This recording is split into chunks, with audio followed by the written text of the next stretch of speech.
എല്ലാവർക്കും കേളി മീഡിയയിലേക്ക് സ്വാഗതം. അപ്പം നമ്മുടെ കൃഷ്ണവധ സീരിയലിൻ്റെ എപ്പിസോഡിലേക്ക് പോയാലോ.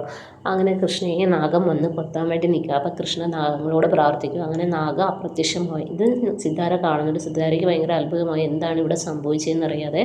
അങ്ങനെ നേരമൊക്കെ വെളുത്ത് കഴിയുമ്പോൾ നമ്മുടെ നവീൻ്റെ അമ്മയും കൃഷ്ണയും ചായ നവീന് കൊണ്ടു കൊടുക്കുക. അപ്പം നവീൻ്റെ അമ്മ പറയും, മോളെ ഇതാണ് പാകം, ഇതൊക്കെ മനസ്സിലാക്കി വെക്കണം എന്നൊക്കെ പറയുകയാണ്. ആ സമയത്താണ് നമ്മുടെ മുത്തശ്ശിയാണെങ്കിൽ പൂജയൊക്കെ കഴിഞ്ഞ് വരുന്നത്. അപ്പം നവീൻ്റെ അമ്മ ചോദിക്കും, അമ്മ എവിടെയായിരുന്നു ഇത്രയും നേരം? ഞാൻ അന്വേഷിച്ചുകൊണ്ടിരിക്കുകയായിരുന്നു. അപ്പോൾ പറയും, അമ്പലത്തിലല്ലായിരുന്നല്ലോ മോളെ, അതുകൊണ്ടാണ് ഫോണൊന്നും എടുക്കാഞ്ഞെന്ന് പറയും.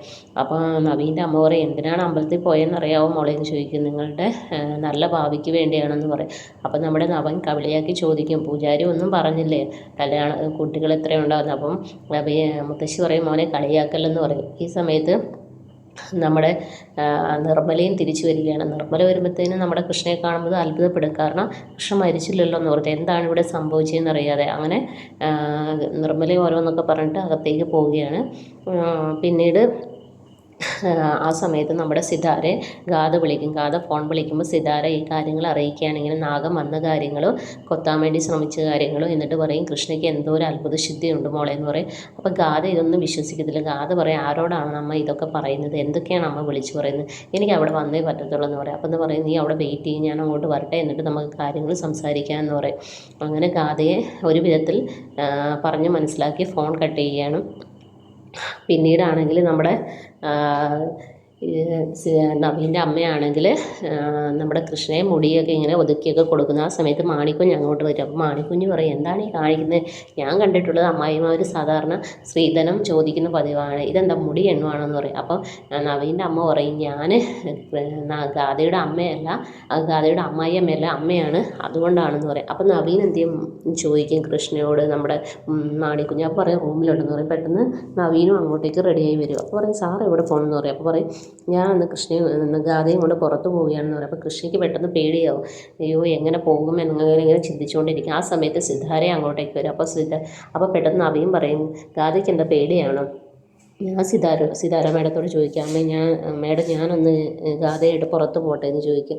അപ്പോൾ പെട്ടെന്ന് സിതാര പറയും, അത് വേണോ എന്നൊക്കെ ചോദിക്കാം. അപ്പോൾ നിങ്ങളുടെ ഈ പഴഞ്ച സ്വഭാവങ്ങളൊക്കെ വിട്, ഞങ്ങൾ പുതിയ ആൾക്കാരെ, ഞങ്ങൾ എന്തായാലും പോയിട്ട് വരാമെന്ന് പറയാം. അപ്പോൾ കൃഷ്ണ കണ്ണുകൊണ്ട് ഇങ്ങനെ സിതാരയെ കാണിക്കുന്നുണ്ട്, വേണ്ട വേണ്ട എന്ന് പറയും. പക്ഷേ അതൊന്നും നവീൻ കാര്യമാക്കുന്നൊന്നുമില്ല. അങ്ങനെ കൃഷ്ണയുടെ കൈയും പിടിച്ച് അങ്ങോട്ട് വലിച്ചുകൊണ്ട് കാറിൽ കയറ്റി യാത്ര പോവുകയാണ്.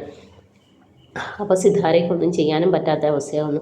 പിന്നീട് നമ്മുടെ നിർമ്മലയും ഉദയനും കീർത്തിയും കൂടെ റൂമിലിരുന്ന് നിർമ്മലയെ പൊരിക്കുകയാണ്. നീ കാരണമാണ് ഇതൊക്കെ പറ്റിയെന്നൊക്കെ ഉദയൻ പറയും. നീ ഓരോന്നൊക്കെ ചെയ്തു കേട്ടു, വന്നിട്ടൊന്നും വലിക്കത്തില്ല, നിനക്ക് എന്താണുള്ളത്, നീ എല്ലാം നശിപ്പിച്ചില്ലേ, ഇപ്പം ഇവിടെയുള്ളവർക്ക് ഞങ്ങളെ കാണാൻ പോലും പറ്റാതാക്കി.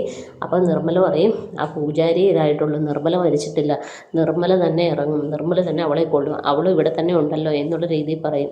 പിന്നീട് നമ്മുടെ കൃഷ്ണയും നവീനും കാറിൽ ഇങ്ങനെ യാത്ര ചെയ്യുമ്പോൾ നവീൻ കൃഷ്ണയെ പറ്റി ഓരോ കാര്യങ്ങൾ പറയും. നീ ഗാഥയ്ക്ക് എന്തൊരു മാറ്റമാണ് സംഭവിച്ചത്, ഇങ്ങനെയും മാറാൻ പറ്റുമോ ഒരു പെൺകുട്ടിക്ക്, ഇപ്പം ശരിക്കും ഗാഥയെന്ന് വിളിക്കാൻ പോലും തോന്നില്ല എന്നുള്ള രീതിയിലൊക്കെ പറയാം. അങ്ങനെ അവരിങ്ങനെ യാത്ര ചെയ്തങ്ങ് പോവുകയാണ്. പിന്നീട് നാളത്തെ എപ്പിസോഡിലാണെങ്കിൽ നമ്മുടെ നിർമ്മലയാണെങ്കിൽ ഗാഥയെ കൺവിൻസ് ചെയ്യാൻ നോക്കും. പക്ഷെ ഗാഥ ഒരിക്കലും കൺവിൻസ് ആകത്തില്ല. അപ്പം അങ്ങനെ ഗാഥ സ്വയമേ ഇറങ്ങി പോവുകയാണ്. അപ്പോൾ സിദ്ധാരയ്ക്കറിയാം എന്തെങ്കിലും സംഭവിക്കുന്നു. പക്ഷെ അതൊന്നും കേൾക്കാതെ നമ്മുടെ ഗാഥ വീട്ടിൽ നിന്ന് ഇറങ്ങി ഓടുകയാണ്. ഇതൊക്കെയാണ് നാളത്തെ എപ്പിസോഡിലുള്ളത്. അപ്പം നാളത്തെ എപ്പിസോഡിനായി എല്ലാവരും വെയിറ്റ് ചെയ്യുക. എൻ്റെ ചാനൽ ഇഷ്ടപ്പെടുവാണെങ്കിൽ സബ്സ്ക്രൈബ് ചെയ്യുക, സപ്പോർട്ട് ചെയ്യുക, നിങ്ങളുടെ വലിയൊരു അഭിപ്രായങ്ങൾ കമൻറ്റായി രേഖപ്പെടുത്തുക. അപ്പോൾ okay, bye bye, thank you.